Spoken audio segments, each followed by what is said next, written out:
जब अकबर को पता चली कि श्री जुगल किशोर ठाकुर जी प्रकट हुए वृंदावन में और श्री हरिराम व्यास जी हैं, ये मधुकर शाह के गुरु जी हैं। मधुकर शाह की और अकबर की थोड़ी मैत्री थी, तो मधुकर शाह जी से भी उसने व्यास जी के बारे में प्रशंसा सुनी और सब बात जान करके वो एक बात को चित्त में लेकर के आया था। बहुत ध्यान से सुनिएगा। मधुकर शाह जी बार बार कहते हैं हमारे गुरुजी हरिराम व्यास जी वृंदावन बसते हैं, आप कभी दर्शन करके आना, कभी मिल के आना, आप वृंदावन जाते हो, श्री स्वामी हरदास जी से मिलते हो, हमारे गुरुजी से भी मिल के आना, ऐसी भावना रखते। और मधुकर शाह ये भी बताते थे कि हमारे गुरुजी जो हैं वो विशाखा जी के अवतार हैं, वो निकुंज में विशाखा बन करके विराजते। अकबर को ये सब भाव सुन तो लेता था वो, लेकिन उसको विश्वास कम होता था।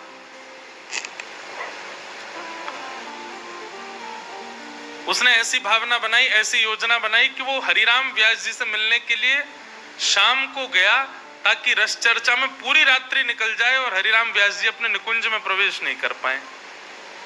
तब मैं देखूंगा विशाखा जी की सेवा होगी कि नहीं। और निकुंज में विशाखा जी की एक प्रधान सेवा है, क्या? पीक दान लेके रहमे। जब भी रास विलास होवे तो शामा शाम पान पाले में तो जो आधो पान रहे आधो काम में आधो रह जाए वाकू विशाखा जी को पधरा देंगे, या करते करते रास विलास और खूब अधरामृत जब है जाए तो श्री विशाखा जी वाकू धारण करें। ये उनकी सेवा है। ये बात भी अकबर को पता थी कि इनको निकुंज में कौन सी सेवा प्राप्त है। अकबर सायंकालीन सत्र में गया और श्री हरिराम व्यास जी से जाकर के उसकी वार्ता हुई।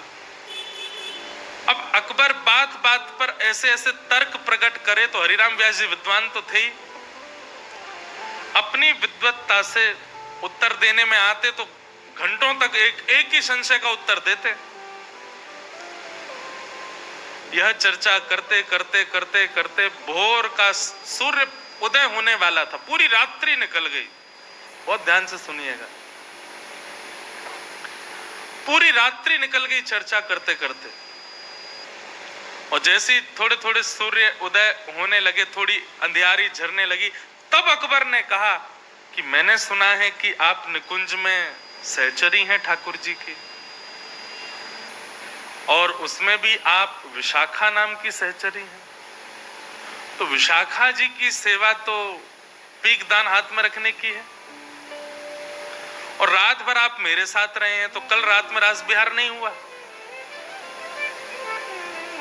हरिराम व्यास जी मुस्कुरा करके बोले, देखो वृंदावन में तो नित्य विहार होता है, नित्य रास होता है।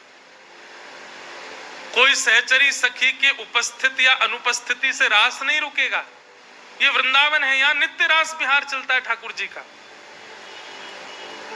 अकबर बोला, मुझे प्रमाणित करिए कि आप सहचरी हैं, आप निकुंज में विशाखा का अवतार हैं, और आपकी जो सेवा है, कल तो हुई नहीं, आप मेरे पास थे, तो उस सेवा का परिणाम क्या हुआ निकुंज में? मुझे जुगल किशोर जी का मंदिर दर्शन करना है अभी। और सत्य घटना है, अकबर और साथ में वहां जितने भी लोग सुन रहे थे रात भर की चर्चा, सब लोग उठ करके गए और जुगल किशोर जी का जो मंदिर था जैसे खोल करके भीतर प्रवेश किया, अद्भुत सुगंधी आ रही थी। अद्भुत सुगंधी से गमगमा रहा था पूरा स्थान।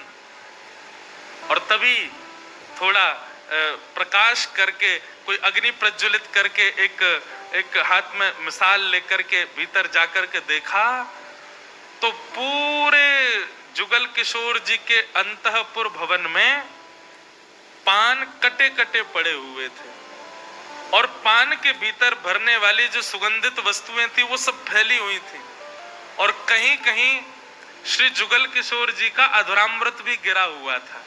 क्यों? क्योंकि विशाखा जी रात भर सेवा में नहीं थी, तो ठाकुर जी कहा करें पान खामे तो ऐसी धर दें, नहीं तो विशाखा जी होती तो पात्र में धारण कर लेती। ये दृश्य जब अकबर ने अपनी आंखों से देखा नतमस्तक हो गया, श्री हरिराम व्यास जी को दंडवत प्रणाम किया।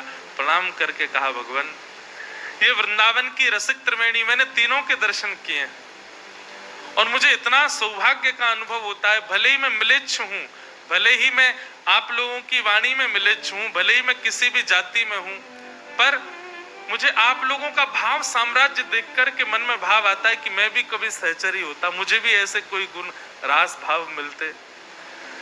तो हरिराम व्यास जी ने जाकर के ये बात